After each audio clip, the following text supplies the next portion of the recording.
Liberal Currents presents Half the Answer with your hosts, Caitlin M. Green and Trent R. Nelson. Happy days are here again, and understanding a question is half of an answer, and this is, of course, Half the Answer with your host, Trent R. Nelson, and, of course, Caitlin M. Green. She's co-hosting this thing, and she does everything. She's an editor, she's a linguist. The host of this program is just an editor, a historian, philosopher, Caitlin, we get into such wonderful chats each and every week, and, well, if it's not Victor, if it's not Layla, if it's not Katie, I could go on and on. Well, it's somebody else. It might even be somebody else that we've spoken with before. Oh, Caitlin, who have you brought for us this day? Oh, I'm so excited. We didn't embarrass ourselves too badly last time, and so Clay Jackson is back. I'm back. Thanks for having me. So last time we had you on, Clay, we introduced you as a former in-house litigator, but we get to add an extra little piece to your bio. I'm so excited to be breaking this news. Where are you headed, Clay? I'm headed to Marfa, Texas, West Texas. I've heard that West Texas is best Texas, but this will give you some insight into kind of the person I am. I've never even been to Marfa. So later this week when I go pull into the to the ranch, it'll be the first time I've ever been there. So I'm excited. That's amazing. Absolutely So your brilliant. ranching future awaits. And you know what? I hadn't seen this house before I agreed to buy it, and I love my house. So I sent my husband ahead with his mom, and they sent me lots of pictures, and I said, yeah, that looks good. Sometimes you just got to do it. Yeah. That's absolutely brilliant, Clay. Just have to break the window here for it. That's absolutely wonderful, especially after our last discussion. Good things come to those who keep on a boogieing. Fresh air, wide open spaces. It's going to be a good time. Yeah. Can't beat it. Caitlin, well, what are we talking about? What the host of the program thinks we're talking about? Are we talking about the death penalty? Yeah, indeed we are. Before we get into that, I just want to do a quick update segment on our last episode because we were talking about immigration. And of course, a lot of news has happened with regards to immigration. Right. So we're speaking on June 10th, right? So protests are ongoing in LA after ICE raided some work sites and some other places and took people away. This is in the wake of the White House / Stephen Miller saying the goal is 3,000 arrests a day nationwide.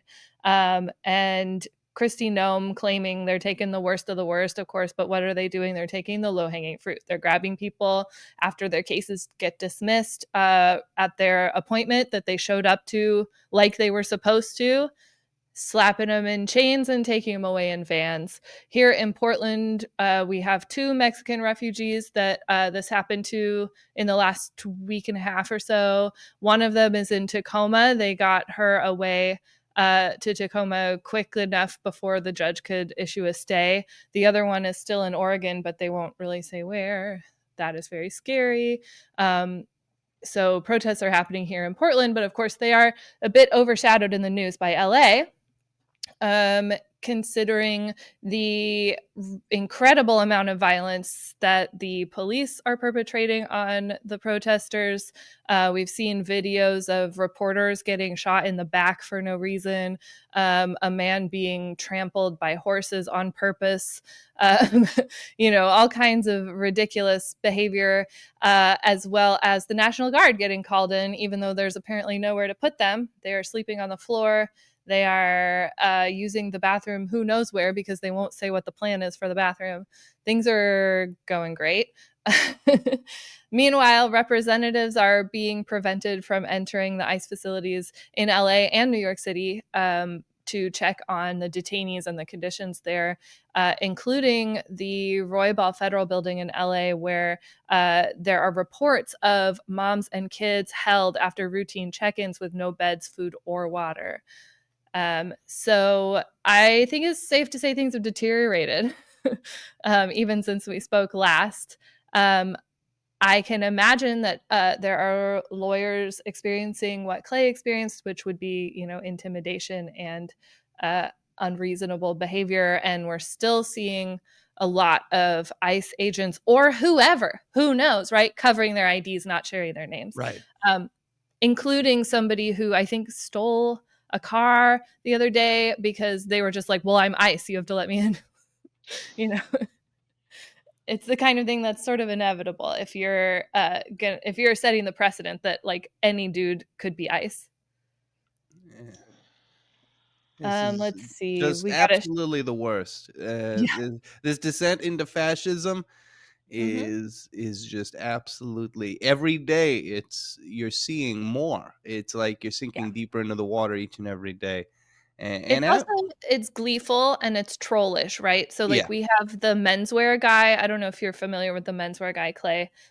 He's a social media personality. He's like a guy who just like he's like super like he's kind of sassy and like just like completely owns people. Yeah, I know Derek something.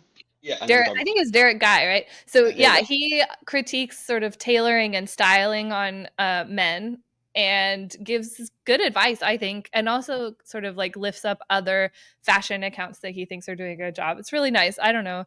But he also has this like serious trollish side, right? Where he'll specifically target like manosphere people or like right-wing politicians because their tailoring is so whack to him.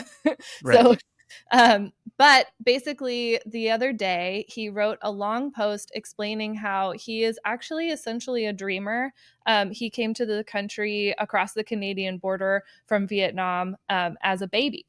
His mom carried him across the border, and somebody pointed out, I think it was like a Catholic Journal reporter pointed out that he just admitted to being an illegal.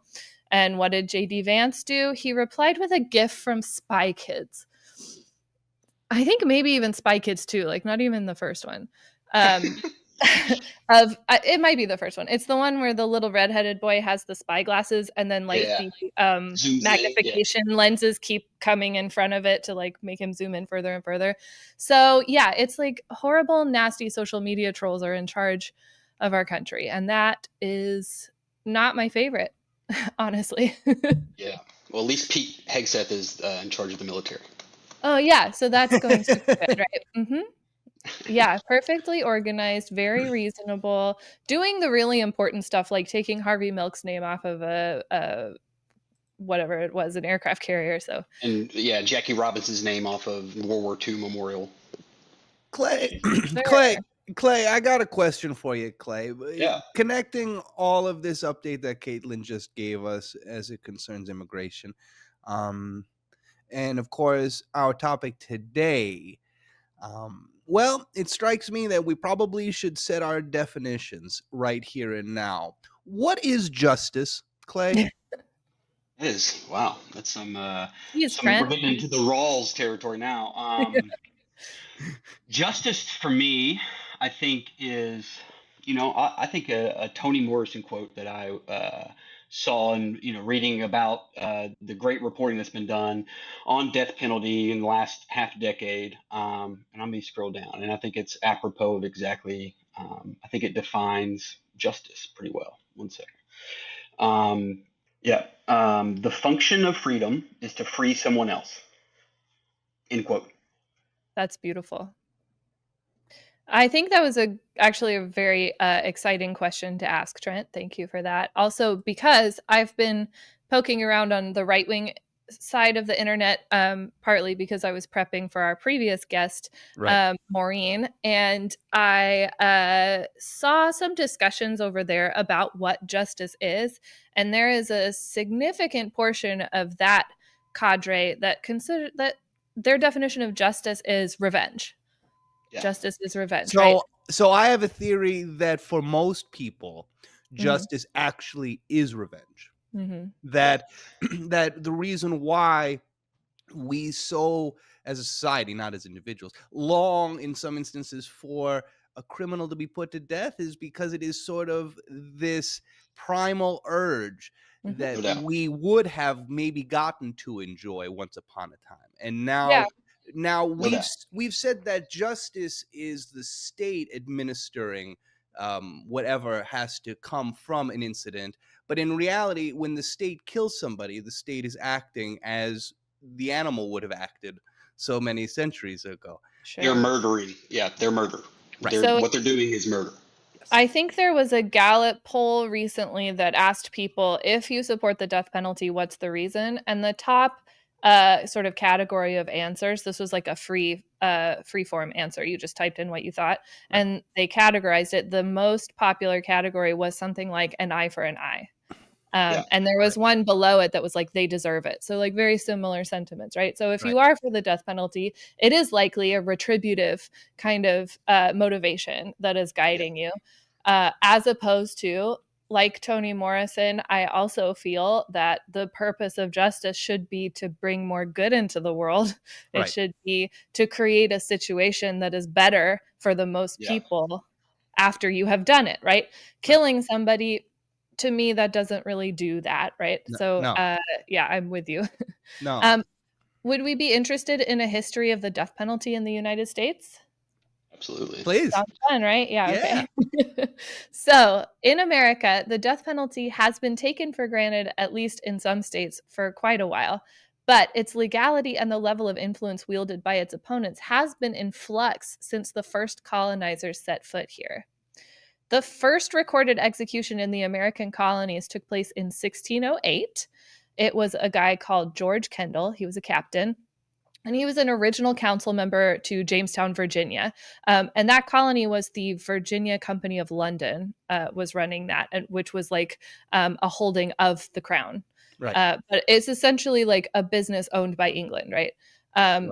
So uh, he had only arrived the year before, but he'd already been imprisoned because, according to like some journal entries that I read, somebody who was living there at the time said, it did manifestly appear he did practice to sow discord between the president and the council. So I don't know what that means, but apparently he was like causing problems. And the president at that time was Ratcliffe, who I think was having some trouble holding on to power at the time. So after that, a blacksmith who had gotten into some trouble with Ratcliffe told President Ratcliffe that Kendall was plotting to have him deposed and replaced. The blacksmith was pardoned for giving that information, and Kendall was shot for mutiny, was the word that they used. Then in 1612, Sir Thomas Dale was serving as governor of Virginia. And at that time, we got this document called Laws, Divine, Moral, and Martial, and etc., describing the orders of the governor from 1610 onward. Under those rules, you could be executed for things like stealing grapes, killing a chicken without permission, trading with indigenous people. I had to look up what a bodkin is because I didn't know, but it's like an arrowhead, and you could have one driven through your tongue for cursing. Yeah. Yeah, I didn't like that. You could be whipped for skipping church or committing adultery. And all of this obviously was outside of English common law, which had already existed for quite some time, for, Right. 200 It's just the years. Magna Carta, yeah, whatever Yeah. it is, yeah. So 400 years previous, yeah. So it was no due process. You were just like out in the wilderness. You were on the outskirts, and you made the Virginia Company of London mad, and now you're getting a bodkin through your tongue, or you're getting shot, or you're getting whipped, or whatever.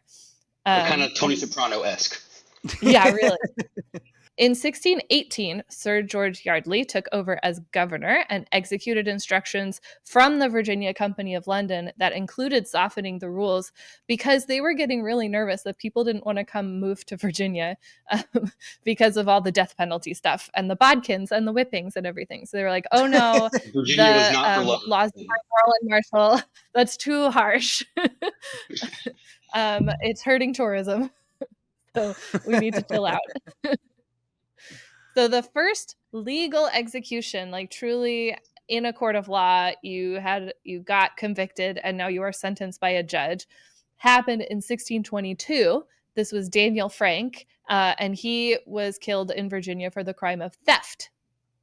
And then in 1630, we got the first execution in Massachusetts Bay Colony. 1665, there were a lot of rules for New York Colony, like you could be executed for denying the true God, for murder, for sodomy, for buggery. I don't know the difference between sodomy and buggery. I'm sorry. but they both got you killed. Kidnapping, perjury in a capital trial, denial of the king's rights, conspiring to invade towns or forts in the colony, or even striking your parent if both of your parents testified that you had done it. In 1776, most of the colonies had similar death statutes, so they were starting to kind of get in line with each other. It was things like arson, piracy, treason, murder, sodomy, burglary, robbery, rape, horse stealing, slave rebellion, and sometimes in some states, counterfeiting would also get you executed. So then in 1767, which was slightly before that, Cesare Beccaria's On Crime and Punishment came out in English, and it made waves. People all over who were thinking about justice read that. He called the death penalty a war of a whole nation against a citizen whose destruction they consider as necessary or useful to the general good. So that is a standard that, according to Beccaria, is extremely hard to meet. So that is, you have to say, if I kill this person, it will protect our country. Right. So he said that would really only happen in like apocalyptically bad conditions where the whole nation is already teetering on the edge of destruction, where like having this person executed, he's like the linchpin of the whole thing, and you'll like nullify this whatever it is that's threatening the existence of your country. He pointed out that in past regimes, when death had been a legal penalty carried out by the state, there was no reason to think that it had ever deterred crime. Correct. And some argued that it was harder to get a conviction, actually, if the jury knew the person would be killed if they submitted a guilty verdict. So then actually the lawmakers and even proponents of execution were like, oh no, we're not actually getting to catch all of our criminals because the weight of the decision is too heavy on the jurors. And I think that's still a concern. You know, there's a lot of stories today of jurors who even did submit a guilty verdict and have a lot of regrets and even PTSD having done so. I think that this actually brings us to an important point, which is that for me, justice as it concerns some type of crime or action or function, the justice has to relieve the one party that was allegedly wronged. Mm-hmm. But it has to do so in a way which makes the person wronged whole to some degree, right? Mm-hmm. So like the example that I often use is like theft of an item, right? Mm-hmm. An item gets stolen and the person gets punished, but that punishment comes along with the item either being returned or some type of monetary value being returned. Mm-hmm. And so in this instance, the punishment, it fits alongside with the redistribution of the wrong in the first instance. Yeah. Killing somebody Mm-hmm. for them killing something else does not even anything out, in the sense of the first death was not returned by the second get anything death. back. Yeah. No, Yeah. it's just everyone is dead now. Yeah. And that seems like a losing proposition because Right. You don't get anything back and you don't get a reformed perpetrator. Right. Even a And dead one. and now there's a whole bunch of people who actually didn't do anything wrong who are also now suffering because the person who we punished for doing the crime is dead. But those people that have to love that person, they didn't do anything wrong either to lose a loved one in such a terrible way. So everything needs to be balanced. And without this balance, for me, killing just becomes murder, as Clay said. It just becomes, retributive murder. And that seems wrong. Yeah. And I think, in my experience, if you can sum up the justification for the death penalty, it's as simple as it's deterrence, right? That's the argument. It deters people from doing these heinous things. Yeah.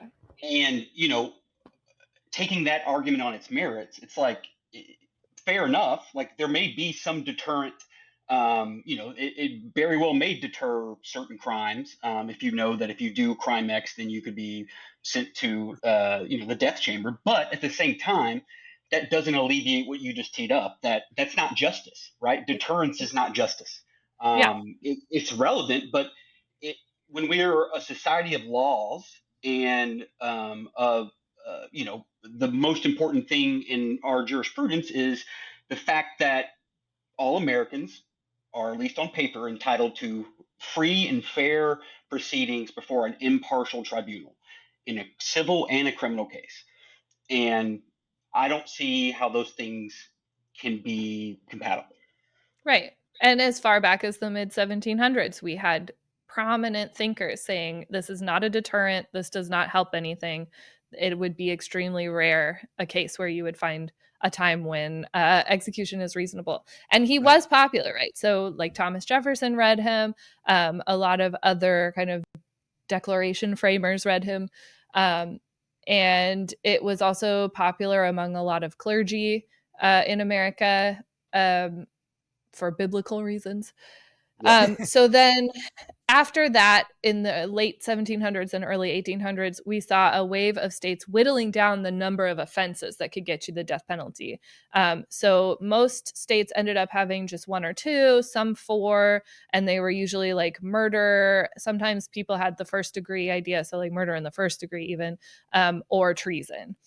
And then some states, though, did increase the number of offenses that could get you executed. So Rhode Island, Massachusetts, New Jersey, and Connecticut. And then southern states, especially for enslaved people, there were a lot of things that an enslaved person could do that would get them executed that wouldn't happen to a freed person, a free white person. In the mid 1800s, people became concerned about the way public executions were getting crowds too riled up. Where like they were fighting, they were trying to get like mementos from from the front, from the actual execution. They were stealing, like people were just like, I don't know. I think seeing somebody die in front of you probably gives you some weird energy, right? So like, but that's a time-honored tradition, all right? That was happening right. for hundreds of years, people bringing handkerchiefs to try to dip the blood into the people who got their heads cut off, or try to cut a lock of hair. I mean, when we look at horror and we're like, I can't believe somebody would watch a dissection or an autopsy, or how could they watch all these, what they used to call murder porn stuff? It's like, no, this seems to track with human functionality pretty well. Yeah, people want to see that stuff. Yeah, so this is where the conversation about like, should we bring executions private started to come up. And actually some execution abolitionists said, actually keep them public because we want people to have to confront the horror of what they're doing. But it didn't really seem to be doing that. So I'm not sure it was a sound argument. So then we had Michigan limiting death penalty to treason cases around this time. Massachusetts said only first-degree murder. Rhode Island and Wisconsin abolished it completely.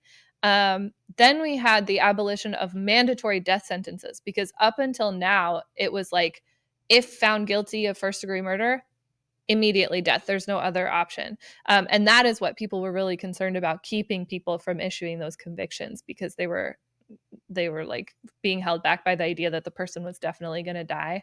So if you made it just one of the options, then they thought maybe it would lower the bar for jurors. And then some legal and de facto abolitions in Maine, Iowa, and Kansas by sort of mid 1800s. Then we got Wilkerson v. Utah, the Supreme Court decision from 1878, which I'm sure Clay knows more about, but basically it upheld firing squad executions, and it abolished the other kinds of executions like drawing and quartering, or like beheading or boiling, things that like were prolonged and were considered cruel and unusual. Right. 1892, a representative from New York introduced a bill to abolish the death penalty nationwide, which failed. But Congress did pass a law in 1897 to reduce the cases in which the penalty could be applied nationwide. So then I think it was murder and treason, and that's it. Soon after, 8 more states abolished capital punishment, though 3 of them brought it back soon after. So this is what I mean by the flux, right? Like it'll be abolished and then it'll come back. It just sort of depends on the legislative makeup and the governor of the state, basically. In the mid 20th century, there were studies in England and Canada, and then also memoirs and movies from the US that kind of shook public confidence in the morality of the death penalty. So there would be a couple of really like moving movies about somebody who was on death row. One of them was just called I Want to Live. And it kind of was, it's this thing where, like, if you narrativize an issue, if you make a story out of it, if you focus in on one person, Right. it does help personalize it, and it does help people access their empathy and realize, like, even if you are a murderer or whatever, Right. I can't feel good about specifically causing your death, right? Then a wave of states abolished the death penalty in the 50s and 60s. Then we had this whole thing about discrimination, right? So in 1972, the Supreme Court decided in Furman v. Georgia that the way capital punishment laws were written was discriminatory, and it was being assigned, I guess, in like a racially discriminatory way, and therefore was a constitutional violation.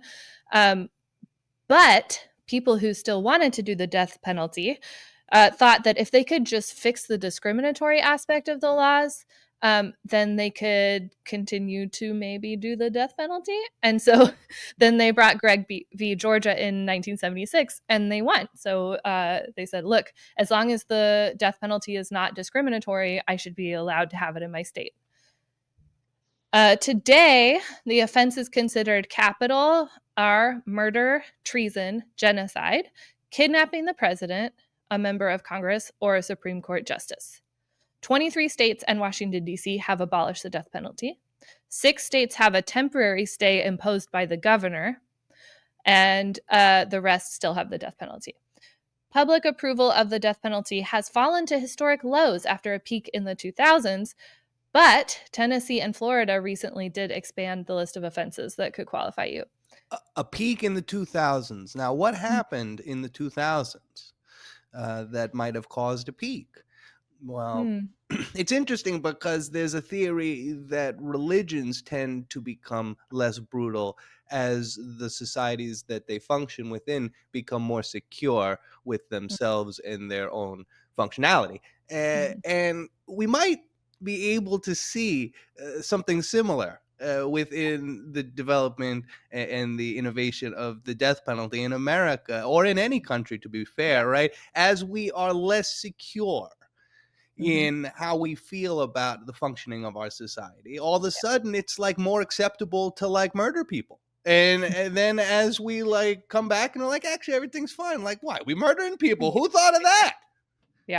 Yeah. So like in the 90s, we had this serious violent crime panic about sort of domestic crime, which I'm sure had something to do with it. And then in the 2000s, I imagine we were extremely concerned about treason, which is another capital offense, right? So thinking about sort of terrorists and people within the United States trying to sell us out to the Al-Qaeda. So yeah, I think there probably were kind of national attitudes that were contributing sort of as a third variable to making us feel more okay with the idea of the death penalty, and therefore emboldening our leaders to actually execute people. Since 1970, there have been over 1,600 executions. The number has been falling since the 2000s, but this year, 2025, it is on the rise again at just an alarming rate. This month alone, June 2025, there are 6 executions scheduled nationwide. And I think 4 of them are coming this week, right? And so I think it's a good time to, have this. It's a timely pod, that we're doing, because it is as relevant as it's ever been in my memory. Yeah. In terms of like the number of people that are, states are trying to kill. Yeah, I know, and we shouldn't mince words about it. States are trying to kill somebody. Yeah, absolutely. And I think this is my opinion, but I view the political, it's inherently political, right? That the reason why there is such a refusal to, in good faith, try to, reform certain aspects of jurisprudence and death penalty. I think, in my opinion, it's as simple as it's politically unviable for them. It's just like abortion or something else for the right. If if you take a position of empathy of whatever, then you're therefore not tough on crime, and you're letting murderers whatever. But the other thing that I think is something we have to the high ground on this, on the death penalty, everything that regarding the death penalty, I think that people who are against the death penalty, we have a stronger argument. We do on the merits, from a morality standpoint, from a constitutional standpoint, from a political standpoint, from an economic standpoint. This is something that people don't realize, that the cost of executing people is exorbitant, and it far outpaces the cost of incarcerating somebody for life. That's been proven time and time again. And I personally litigated litigated the constitutionality of Tennessee's death penalty protocol. And I saw firsthand how the reasons why it's so expensive is because they have to jump through all these elaborate hoops with it's a means to an end, and that end is killing somebody. And it involves shady drug transactions, people who have no business putting a needle in someone's arm, people that you don't even know their training, because there's secrecy laws that prevent, if you're representing somebody on death row and I ask for discovery, they can say, well, there's a statute. We don't have to tell you who the people in the room are and what their qualifications are. Right. Amazing. Yeah, so I think you bring up a good point about the sort of tough on crime narrative, right? Yeah. This is a weak point for us only in so far as we accept the framing, right? Yes. That being tough on crime is a valid thing to want to do, right? To say we're vigilant about keeping our communities safe is not the same as saying we are tough on crime. Well, no. Because, to be tough on crime means we're willing to kill. That is, and that will lock people up for less, and that we'll speed people through their legal process, and will deprive people of due process, which is happening right now to immigrants. And if the old saying, if they can do it to them, they can do it to us, right? Yeah. And it's because inherently, if you take that logic to its end, it's because they view those people as less than human, right? And therefore entitled to kill them. And I mean, we've got people going on TV and saying due process isn't for criminals. Right. Yeah, I'm sorry. No, that's okay. Yeah, they're like, oh, due process? Well, that's only for innocent people, which makes no sense. Because how do you find out if they're innocent or not unless you give them due process? Right. And then my thing is, what happens when the shoe's on the other foot? Just,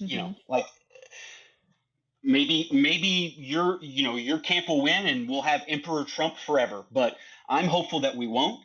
And that, if there's a Democrat that's elected in 2028, I really hope that they don't prosecute people without due process. And I'm willing to die on that hill. Of course. Because if it's wrong, it's wrong. Of course. It doesn't matter what my politics are. And again, it seems as though, just this little alcove in our discussion, right? But they do seem to be acting as though they're not expecting to have a Democrat to have to worry about. Yeah, that's one of the most concerning parts of this is that, everything they're sort of the way that they're going about this, it's with this sort of, that they have this, ace in their sleeve that they're going to, I guess, create a monarchy. I don't know. That's literally what we fought the Revolutionary War over is what they want. And that, as someone who went to law school and was, I love the Federalist Papers and all these things this is so fascinating. I'm like, what? They're just wiping their butts with it now.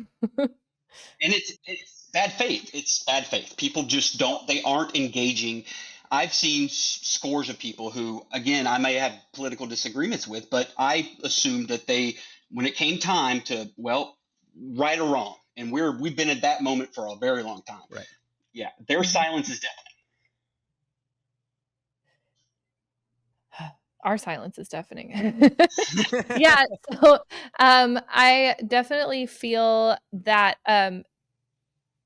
it is important, right, that we maintain due process, even if we manage to seize back control of the government, right? And I also think that, if the Democrats do, they they will honor that because they're the party of norms, right? Well, we've got a whole nother problem because, and again, this is another little alcove, but last time we spoke about how all of a sudden due process is only for American citizens, and this is a narrative that continues to be pushed. I hear it from normies now. I hear it from people who do not know anything about this whole thing, and they're saying, no, Trent, due process only is for American citizens. And I'm like, where does it say that? And they're like, well, I don't know.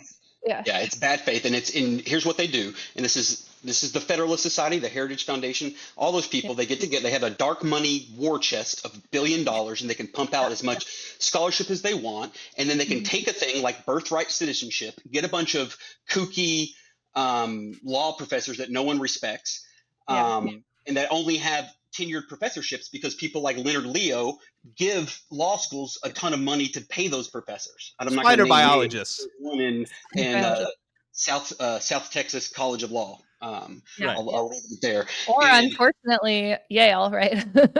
Or Yale. And then you have Alan Dershowitz, who I think is still emeritus at Harvard.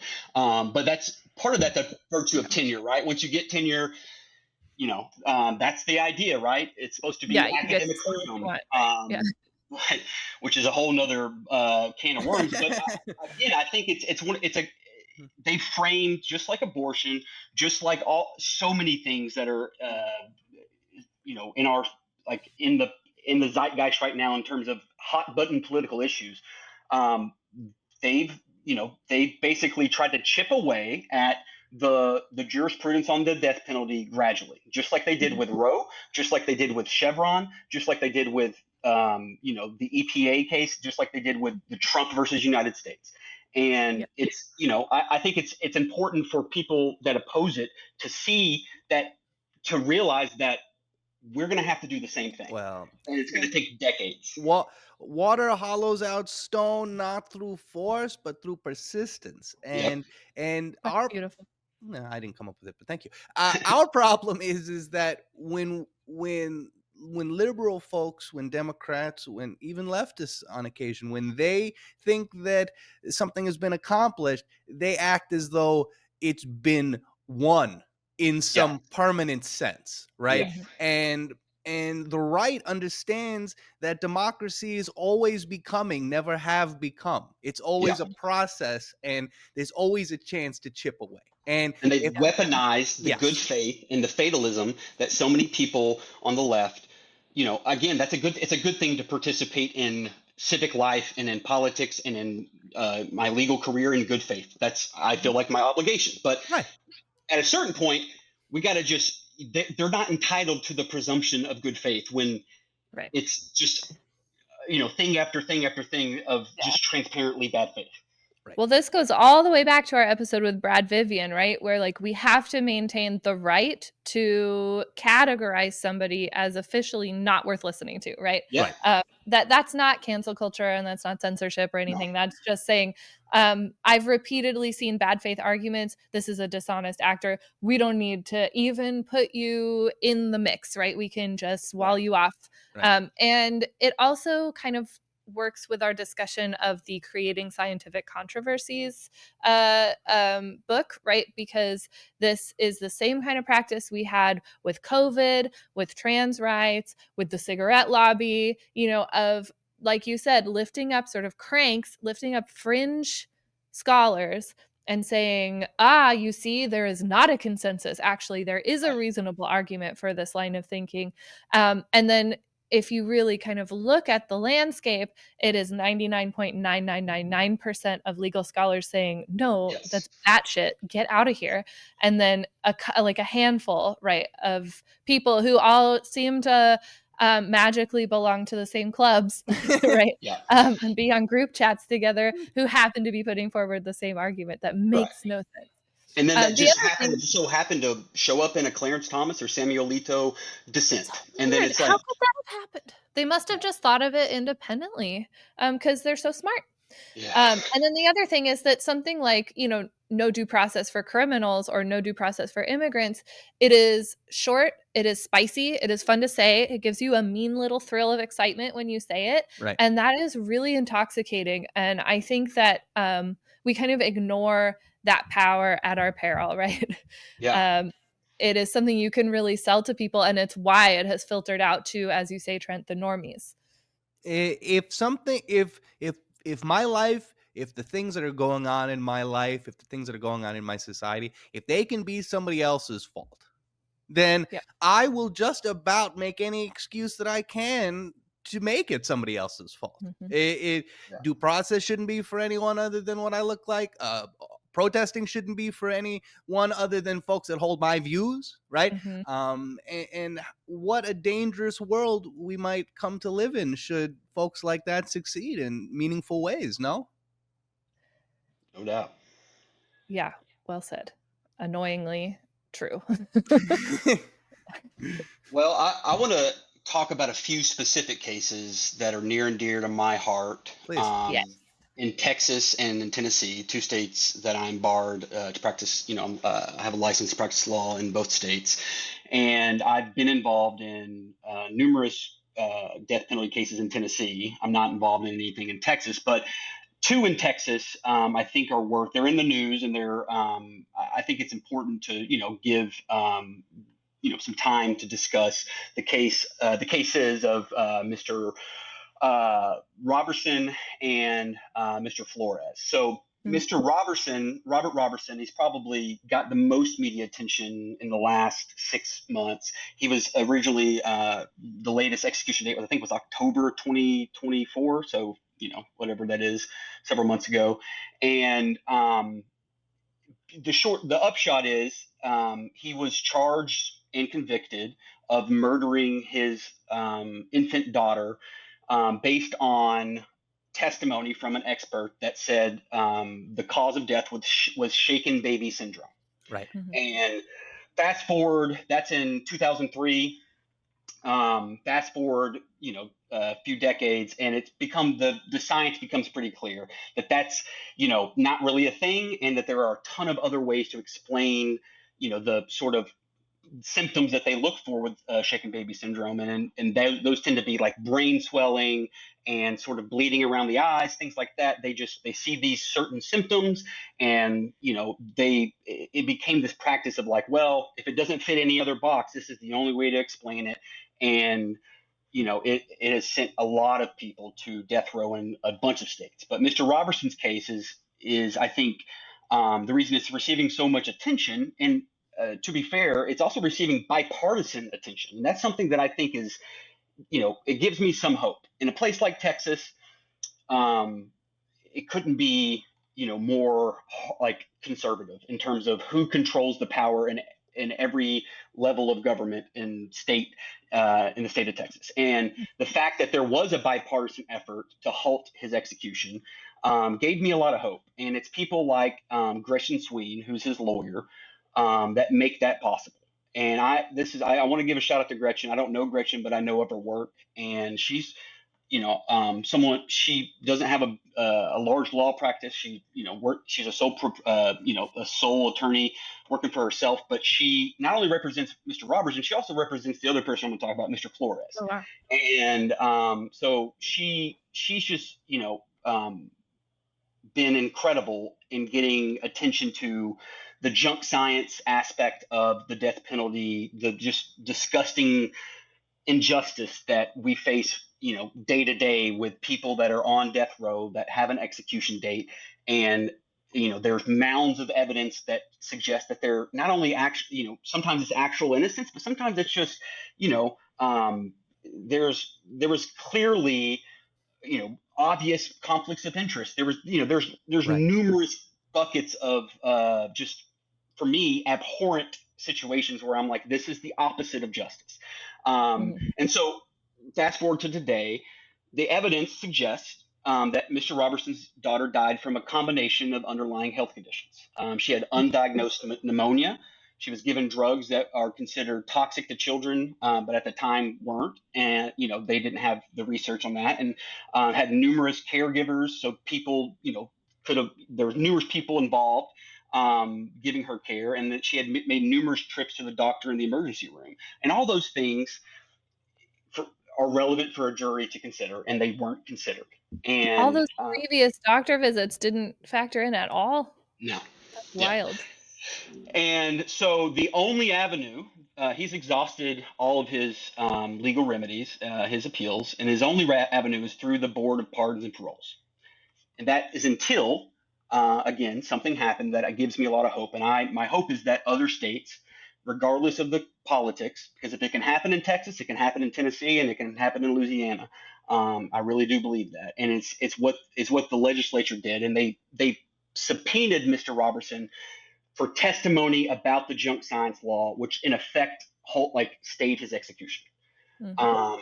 And so it's not a perfect solution. It only buys him time, but at the end of the day, it's Greg Abbott's call. If Greg Abbott wants this man to live, he has the power to do it, and it's beyond shameful that a person like Greg Abbott, who is a Supreme Court of Texas justice, this man knows better.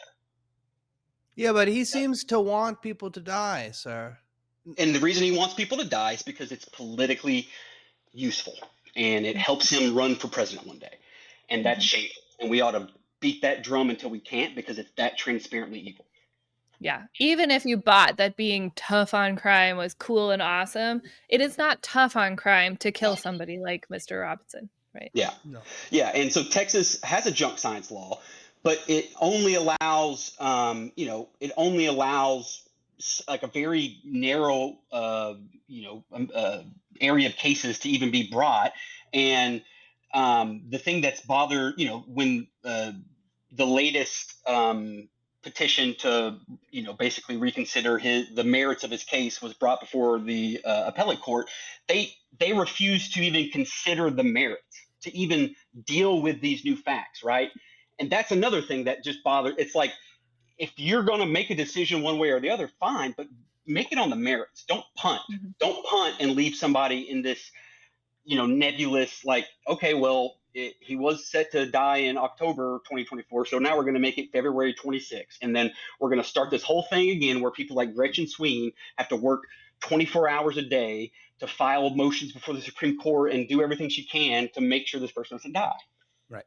Yeah. And of course she's going to do all that because it's a guy's life on the line, right? And it feels like she's the only one who's really seeing it that way, right? It's this decision not to consider that there's a person who is, trapped in prison right now, and who is looking down the barrel of a death sentence that you could save if you would just not punt, like you say. But we've dehumanized these circumstances so much that by the time we get to this point, this individual is hardly even a man. He is a wrapped up loaf of accusations and abuse and just horribleness, and we cannot even remember that he's got a family, that he's got people that love him and care for him and do not wish to see him dead. Do not wish to see. We're really good at not thinking about the conditions that he's in right now, right? We don't look at them, we don't think about them. Well, that's another thing that we could get to, and that is one of my biggest gripes, actually, is that when people conceive of jail, they conceive of prison, they conceive of it being like a dungeon as being part of the punishment that was sentenced by the judge, when in fact the punishment is isolation. The punishment is being taken out of society, being taken away from your family, your friends, your loved ones, your job, your livelihood. That is the punishment. It's not to sit in a urine smelling cell with people that want to hurt you or anything like that. That is literally not the punishment. That is not what the judge said. When the judge said you're going to jail, he didn't say now you get to go rot in a dungeon. No, he expected conditions, allegedly, that are going to be for humans. But the people think that the people that get sent to jails and to prisons deserve to suffer. And again, this kind of harkens back to what we keep edging towards, which is this sort of animalistic, primitive urge as it comes to justice. Yeah. Yeah, and I think just one note that I think it stuck with me as just like, wow, I couldn't believe that is part of this, and it's the former chief detective that was involved in Mr. Robertson's case. Quote, I will forever be haunted by my participation in his prosecution. I am firmly convinced Robert is an innocent man. Jeez. And that's one, and the fact that Greg Abbott, even that he has refused to act, Mm-hmm. should be repugnant to anyone that has any sense of justice. Because if not Mr. Robertson, then who? Right? Right. You know, it's as strong of a like my hope is that one day that there is a vivid, Green Mile type of movie that can tell his story, because it's a hard one to stomach when you read the details. Right. Yeah, I think being willing to kill somebody like that, being willing to kill somebody at all, right? But especially easily this one, right? I think that really should be political poison, right? And the fact that it's not is really disheartening. It is. Yeah, and I want to give before we run out of time, I want to talk about Mr. Flores, because again, he's in Texas. He's also out of the Dallas area. Mr. Robertson is as well. Mr. Flores maintains his innocence, has for 25 years, was sentenced to death row in 1999 for the murder of Betty Black, who was shot and killed in her Farmers Branch home, which is a suburb of Dallas, during a robbery. And a neighbor told police that she saw two men with similar builds and long hair entering the home. That really didn't match Mr. Flores's description. He's a heavy-set Hispanic man. And so there's all these things. And the linchpin of his conviction hinged on forensic hypnosis, where they got this witness to go under hypnosis, and they used that as evidence. And that's one of those things that's just like, I didn't even really know that was a thing. So it's another cogent example of this junk science, how we have this law on the books. Why can't these people use it? And so my hope is that if Mr. Flores gets, a date set, that the legislature will do what they did for Mr. Robertson and let him testify, because that's another example, right? It's shaken baby syndrome. It's the same thing.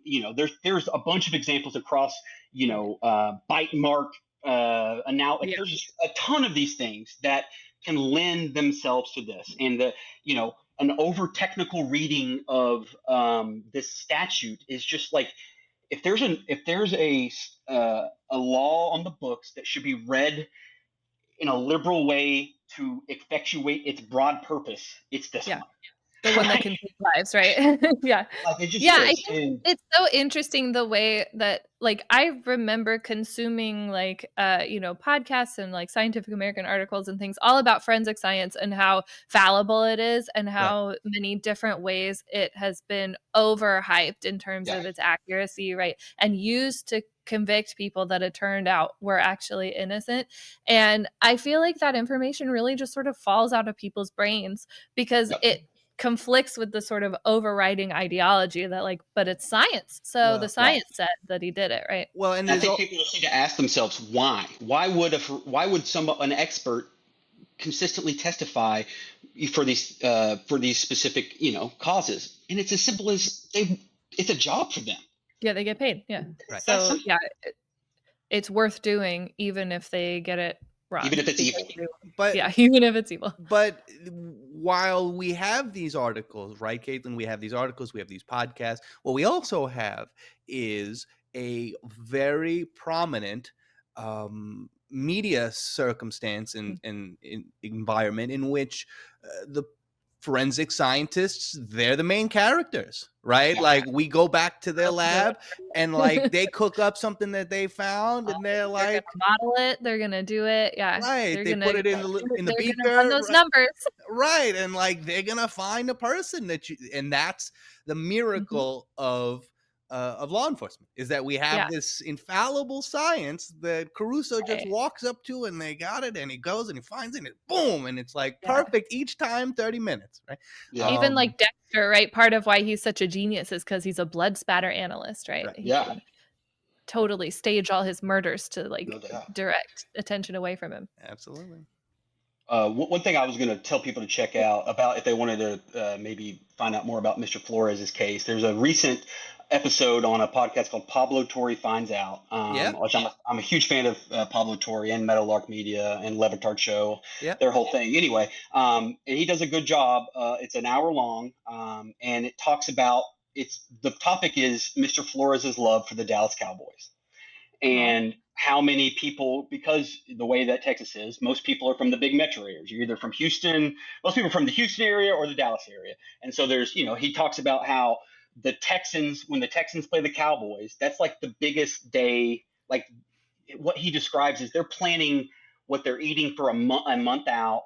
They have this ritual. They're waking. It's like, it was one of the most profound things that I've heard in a long time, and it reminded me of the power of sports, right? Because I don't lose sleep over.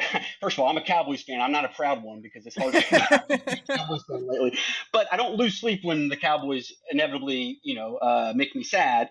But it's a reminder that for people like Mr. Flores who have had everything taken away from him, and the hope that his hopefulness is intoxicating, and it's hard for me. It made me proud to be a Cowboys fan because he's also a Cowboys fan, and so I wore this hat. This is the last time the Cowboys won a Super Bowl, and I thought that I would wear that for Mr. Flores' honor. And again, another shout out to Gretchen Sween because she's doing all she can to get his case, to get him justice. And I want to make one note about Tennessee, and this is not a death penalty case, but it's apropos of junk science, and it's the case of Russell Mays. Russell Mays sentenced to life in prison for murdering his infant daughter, shaken baby syndrome, and his wife. They're still together. They have doctors that say that here's all these explanations for what could have happened. He's still serving a life sentence. But the thing that bothers me the most about that is that Tennessee, Nashville, and Memphis were one of the few places in the South to elect reform-minded prosecutors, one of whom is my former constitutional law professor, Steve Mulroy. And the DA in Nashville, they also had, they started a conviction review unit. And I encourage people there's a ProPublica piece about Mr. Mays's story, but it's also about the lawyer who, she joined the Nashville DA's office to work in the conviction review unit. She's a former public defender. Her name's Sunny Eaton. And her job was to find cases that there was evidence of actual innocence. And so she was hard at work doing that. She was successful in getting Tennessee judges to overturn 5 murder convictions, which is crazy. And she got to Mr. Mays's case, and before she could, even get it before a court, the Tennessee legislature took away the jurisdiction of all DA's offices in Tennessee to review convictions. But the practical reality of that is that it ends up impacting 2 cities, Memphis and Nashville. Mm-hmm. Mm-hmm. Right. And so another profound example of that should be politically toxic. Like the people who made that decision, that's evil. They chose death. Yeah. Yeah. And I want to make one note about what we can do. Yes, love that. Support the Innocence Project. That's one of the best organizations. I've worked with them. They do great work. There's Innocence Projects in most states. Keep pressure. We'll put a link in the description for that. Yeah, on lawmakers and the media to, do, kind of what we're doing and what Pablo Torre's. I think that's so important because there's only so many avenues right now. And we have to push for hopefully a uniform junk science law that all states can adopt and, and hopefully liberally construe. Right. And the other thing is felony murder rule. We didn't really talk about that, but it kind of goes into Mr. Flores' case. He wasn't the shooter, right? But the felony murder rule allows if you and I go rob a bank, you pull the gun, someone dies, I can get sentenced to death. I think that's unconscionable. Right. That doesn't make any sense. Yeah. So if you live in Florida, Alabama, South Carolina, Mississippi, Tennessee, Texas, you have people scheduled this year to be executed.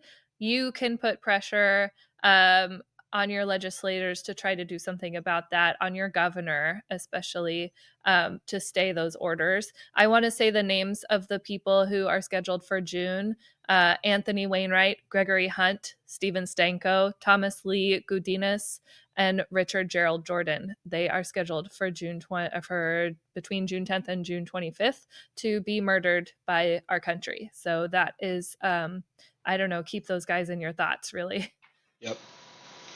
Yep, no doubt. And for anyone that wants a good way to respond to someone who wants to have a bad faith argument about the death penalty, I think Bryan Stevenson is, his words are the most poignant that I've seen on the death penalty. I'm framing the question.